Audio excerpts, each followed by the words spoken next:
আজকের গল্প আমি একা নই। আমরা সবাই ভাবি নিজের ঘরে নিজের বিছানায় আমরা নিরাপদ, কিন্তু যদি এমনই হয় তোমার ঘরে কেউ থাকে যাকে তুমি দেখো না, শোনো না, কিন্তু সে তোমাকে খুব ভালো করে জানে। আজকের গল্পটা ঠিক সেই ভয় নিয়ে।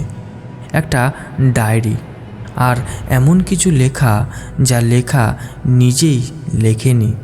অয়ন একা থাকে কলকাতার এক পুরনো ফ্ল্যাটে। বাবা মা মারা যাওয়ার পর এই ফ্ল্যাটটি ওর সব। একটা নিয়ম ছিল অয়নের, প্রতিদিন রাতে ঘুমানোর আগে ডায়েরিতে 2-3 লাইন লেখা। না লিখে ঘুম আসতো না। সেই রাতে লিখছিল, আজ খুব অদ্ভুত লাগছে, মনে হচ্ছে আমি একা নই। পরের দিন সকালে ঘুম থেকে ওঠে, ডায়েরিটা খুলে ও থমকে গেল। নিচে নতুন লাইন লেখা, তুমি ঠিকই বুঝেছ।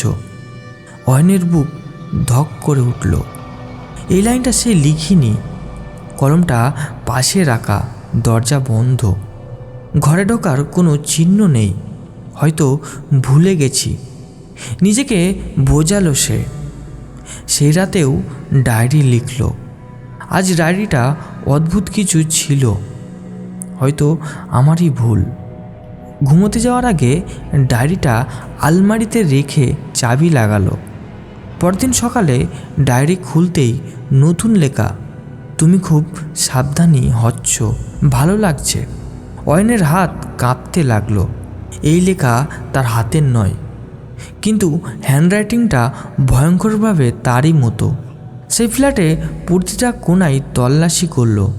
বাথরুম, রান্নাঘর, খাটের নিচে কিছুই নেই। ক্যামেরা লাগালো ঘরে। সেই রাতে ডায়েরিতে লিখল, যেই তুমি হও সামনে এসে কথা বলো। রেকর্ডিং অন করে ঘুমালো। পরের দিন সকালে ভিডিও চালু করলো। রাত 3:12। ক্যামেরায় দেখা গেল অয়ন নিচে বিছানা থেকে উঠেছে, চোখ খোলা কিন্তু চলাফেরা অস্বাভাবিক। সে আলমারির সামনে গেল, চাবি বের করলো, ডায়েরি খুলে লিখল কিছু, তারপর ফিরে এসে বিছানায় শুয়ে পড়ল। অয়ন ভিডিও থামিয়ে দিল। সে শিউরে উঠল। সে তো ঘুমিয়েছিল, কিছুই মনে নেই। ডায়েরিতে লেখা ছিল, তুমি আমাকে ডাকলে, আমি তো এসেছিলাম। এবার অয়ন ভয় পেল। সেই রাতে আর লিখল না কিছু। লাইট জ্বালিয়ে বিছানায় বসে রইল। ঘড়িতে সময় 3টে বাজে। হঠাৎ কানে ফিসফিসানি শব্দ, লিখবে না আজ? অয়ন ঝাঁপিয়ে উঠে দাঁড়ালো। ঘরে কেউ নেই। আয়নার দিকে তাকাতেই রক্ত হিম হয়ে গেল।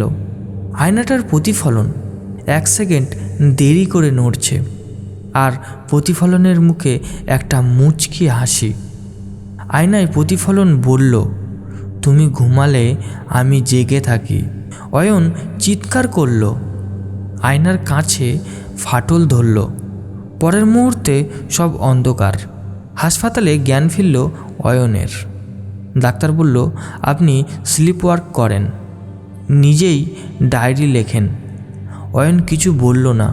হাসপাতাল থেকে ফিরে শেষবারের মতো ডায়েরি খুলল। নতুন লেখা, ওরা তোমাকে বোঝাতে চাই আমি নেই, কিন্তু তুমি জানো আমি একা নই। শেষ পাতায় লেখা, আজ রাতে পুরোটা আমি থাকব। ঘড়িতে সময় দেখল অয়ন, 2:59।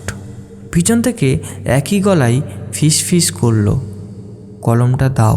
সব ভূত বাইরে থাকে না, কিছু ভয় আমাদের ভিতরেই থাকে।